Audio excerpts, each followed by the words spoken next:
नमस्कार, जय हिंद, वंदे मातरम। मैं गोस्वामी अरुण गिरी और आप देख रहे हैं भारत केसरी न्यूज।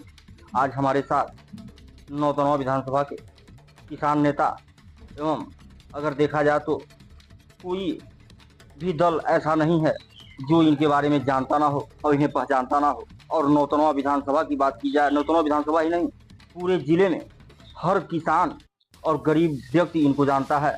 आप हैं नागेंद्र शुक्ला जी, जो एडवोकेट भी हैं और आज 4 बार से ये विधायकी का चुनाव भी लड़ चुके हैं नौतनवा विधानसभा से। आज हम इनसे आप सभी को रूबरू कराते हैं और सबसे पहले मैं इनका स्वागत करता हूं कि इन्होंने अपना अमूल्य समय दिया। और मेरा पहला सवाल इनसे ये है कि आपने भाजपा ज्वाइन किया, आखिर में क्या वजह थी भाजपा ज्वाइन करने की? हम आपको पहले आपके चैनल को धन्यवाद देना चाहता हूं, वंदे मातरम के, और अरुण गिरी जी को जो आपने मेरे लिए समय निकाला। आपका जो प्रश्न है कि भारतीय जनता पार्टी में हम क्यों शामिल हुए, तो हम चूंकि 3 बार चुनाव विधानसभा का लड़ चुके थे, चौथी बार चुनाव लड़ने से 4 साल पहले मैं कांग्रेस में शामिल हुआ था, कांग्रेस के प्रदेश अध्यक्ष निर्मल खत्री जी के सामने।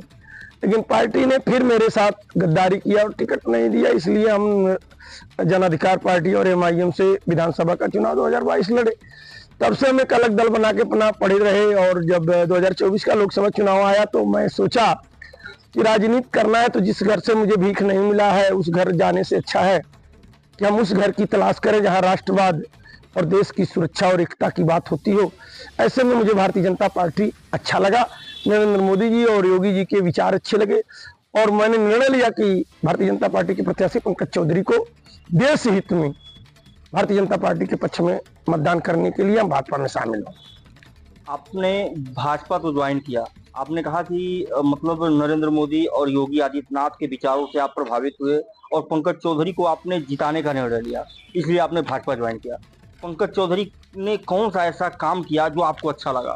पंकज चौधरी जी, सही मायने में कहा जाए तो राजनीति से हटकर यदि बात किया जाए तो पंकज चौधरी जी वास्तव में एक सरल और लोकप्रिय सांसद रहे, जो 1991 से 2024 तक महाराजगंज जनपद का कोई थाना और तहसील यह नहीं कह सकता कि पंकज चौधरी गांव में राजनीति के तहत किसी को फंसाने और लड़ाने का काम किया। और रही बात पंकज चौधरी के काम की, तो आप देखिए पंकज चौधरी का काम आपके नौतनवा तहसील में अधिवक्ताओं के लिए भवन बना है। पंकज चौधरी के काम की बात है तो रोहिन बैराज आपके मिसरवलिया में देखिए, करोड़ करोड़ रुपया से बनकर तैयार हो रहा है। चांदकी पुल बन गया, अप्रोच और सड़कों का आवागमन जोड़ने के लिए वहां भी निर्माण कार्य तेजी से हो रहा है। आप देखेंगे सोनौली और नौतनवा को विकसित शहर बनाने के लिए कई 100 करोड़ रुपया आवंटित हुआ है, जो उस पर भी काम हो रहा है। आने वाले दिनों में तमाम विभागों के ऑफिस बनेंगे। फिर आप देखेंगे कि ब्रिजमनगंज चौक आपका टाउन एरिया बना। फिर आप देखेंगे विकास की बात तो फरिंदा से घुघुली तक रेल लाइन के लिए धन की मंजूरी हुआ, तमाम किसानों को मुआवजा दिया गया, इसी बीच आचार संहिता लग गया, वरना अब तक किसानों का भुगतान हो गया। सोनौली से गोरखपुर देखिए कितने ओवरब्रिज और कितने सड़कों का निर्माण हो रहा है। आप देखिए कुलोई के बगल में बाईपास कैसे बन रहा है। आप देखिए कि सोनौली में बाईपास के लिए कैसे धन आवंटित हुआ है। आप देखिए कि सोनौली और सनपतिया चन्नी में कितने 100 एकड़ खेत विकास की इमारतें तैयार करने के लिए अलॉट कर दिया गया है। अब आप आइए ट्राम्बे योजना के तहत बनरसगढ़ देवदह 2 करोड़ रुपया वहां मिला, वहां भी निर्माण कार्य तेजी से हो रहा है। तो पंकज चौधरी ने और भाजपा ने काम किया, ऐसा थोड़ा है कि वो बिना काम के 6 बार MP हुए और भारतीय जनता पार्टी ने बिना काम को तीसरी बार नरेंद्र मोदी जी प्रधानमंत्री बनने जा रहे हैं। आप नौतनवा विधानसभा से हैं और नौतनवा विधानसभा में आपने 4 बार लगभग चुनाव भी लड़ा है, तो नौतनवा को आप अच्छी तरह से जानते हैं। यहाँ पर 2 बाहुबलियों का वर्चस्व है, कुंवर खेमा और मणि खेमा। लेकिन आज दोनों खेमे, कुंवर और मणि, कुंवर से जो है मुन्ना सिंह पूर्व विधायक और मणि खेमे से अमरमणि त्रिपाठी की बात की जाए या अमनमणि त्रिपाठी की, यह दोनों लोग जो है गठबंधन को जिताने के लिए लगे हुए हैं। आखिर में इस पे आप क्या कहेंगे? देखिए दोनों नेता बड़े दल के हैं, विधायक रह चुके हैं, हम तो विधायक नहीं बन पाए। विधायक हो गए होते तो इन लोगों को थोड़ा और जवाब देते। लेकिन अब ये दोनों लोग इसलिए एक साथ हो गए कि यहाँ भाजपा का विधायक माननीय ऋषि त्रिपाठी जी नौतनवा में नेतृत्व कर रहे हैं। रही बात ये दोनों लोग जो गठबंधन का प्रचार कर रहे हैं, हमको विश्वास नहीं है कि ये दोनों लोग गठबंधन के साथ हैं। हमको लगता है कोई रतनपुर में कह रहा है हम गठबंधन में साथ हैं, कोई लक्ष्मीपुर में कह रहा है गठबंधन में साथ है। हमको लगता है कि रात में ये लोग भाजपा के साथ हैं। अच्छा, आपने जो कहा कि मतलब लग रहा है कि भाजपा के साथ है, यानी कि पब्लिक ये समझे कि ये लोग बीजेपी के साथ हैं।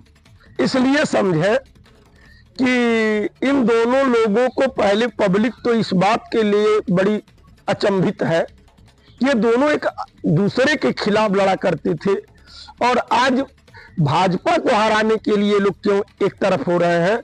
इसका मतलब ये लोग राष्ट्रवाद के विरोधी कहीं कहीं साबित हो रहे हैं। लोगों के बीच ये भी सुनने में आ रहा है कि जनता का मूड बदल चुका है और जनता खुद कहीं ना कहीं कह रही है कि गठबंधन की लहर।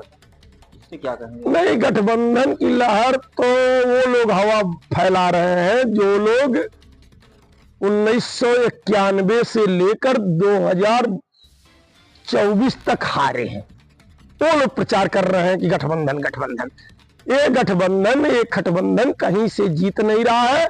1991 से देखिए ना, सपा हार गई, बसपा हार गई, कुंवर अखिलेश सिंह हारे, काशीनाथ शुक्ला हारे, गणेश शंकर पांडे हारे, तमाम लोग एमपी का चुनाव लड़के हार गए। तो ये लोग कह रहे हैं कि गठबंधन का हवा कहीं नहीं है।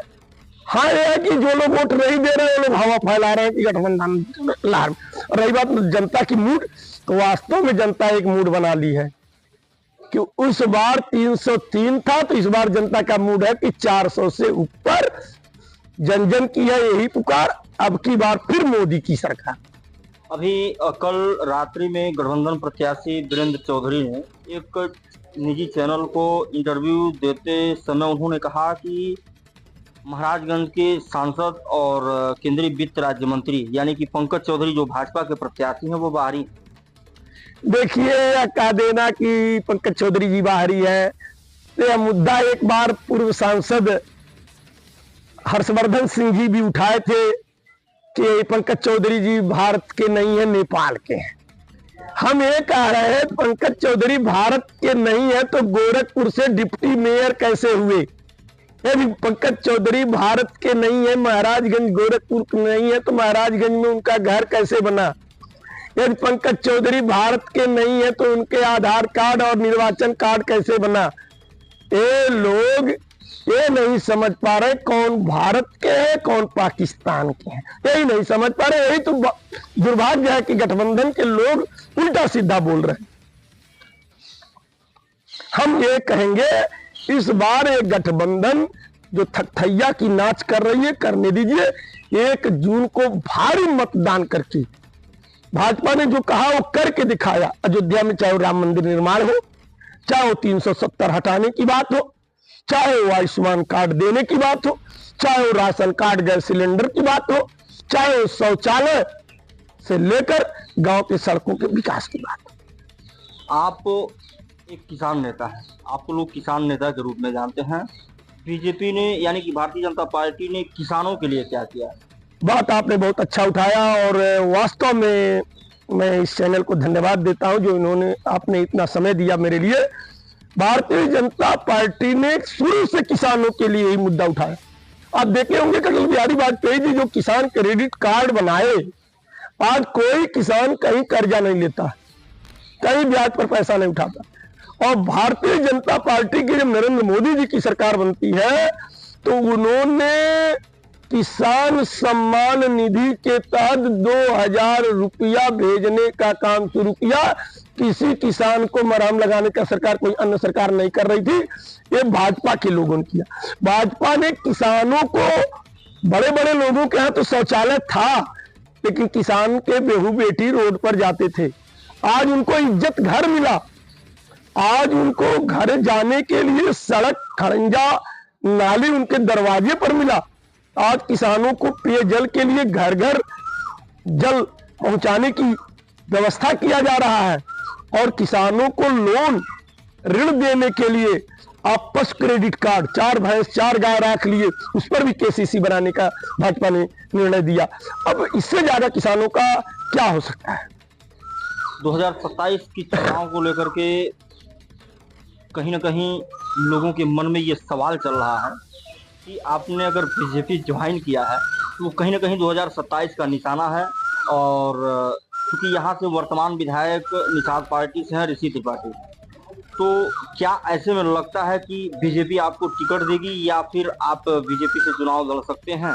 देखिए, हम भारतीय जनता पार्टी में पहले नंबर पर राष्ट्रवाद के नाम पर, देश के लोकतंत्र के मजबूत करने के नाम पर, दुश्मनों के मान मर्दन करने वाली भारतीय जनता पार्टी के नाम पर मैं 22 मई को मध्य प्रदेश के मुख्यमंत्री माननीय मोहन यादव जी की उपस्थिति में बरगद बाजार में शामिल हुए। अब रही बात 2027 की, तो भाजपा को निर्णय करना है। अभी हम विधायक की चर्चा इस पर करें तो अच्छा नहीं होगा, क्योंकि हम लोकसभा के चुनाव में लगे हुए हैं, माननीय पंकज चौधरी जी के हाथों को मजबूत करने में लगे हुए हैं। और भाजपा में तो बड़ा शुरू से एक नियम रहा कि गरीब को भी ऊपर उठा दिया जाता है। उस दिन मोहन यादव जी कहे कि मैं मध्य प्रदेश का मुख्यमंत्री हो गया, तो क्या भाजपा हमको भी कभी समय आएगा, यदि भाजपा को लगेगा कि हम उससे योग्य हैं, तो विधायक के दल से कुछ भी बना सकती है, नहीं बनाएगी, फिर भी हम भाजपा में काम कर रहे हैं, काम करेंगे। जैसा कि अभी आपने कहा कि मैं कांग्रेस पार्टी ज्वाइन किया और मुझे जब संतुष्टि यानी कि मुझे जब टिकट नहीं दिया गया, मेरे साथ गद्दारी हुई, तो मैंने पार्टी छोड़ दी। तो क्या उम्मीद लगाया जाए कि अगर 2027 में आपको टिकट नहीं मिलता है तो फिर आप भारतीय जनता पार्टी को भी छोड़ सकते हैं? अभी तो भविष्य की बात न करिए, क्योंकि अभी तो टिकट वितरण का काम नहीं हो रहा है, अभी 2027 नहीं है, तो हम उस विषय पर बात नहीं करेंगे। फिर उस समय का मौसम बताएगा, परिस्थितियां बताएगी कि क्या परिस्थिति बनती है। हमको अभी आज की जरूरत है, वर्तमान की जरूरत है, पंकज चौधरी के हाथों को मजबूत करने की जरूरत है, भारतीय जनता पार्टी को मजबूत करने की जरूरत है, और तीसरी बार नरेंद्र मोदी जी को प्रधानमंत्री बनाने की जरूरत है, और पंकज चौधरी जी को 7वीं बार एमपी बना के केंद्र में कैबिनेट मंत्री बनाने की बात है। चलिए, बहुत बहुत धन्यवाद वकील साहब, आपने अपना अमूल्य समय दिया, इसके लिए मैं आपका बहुत बहुत आभारी हूँ। धन्यवाद।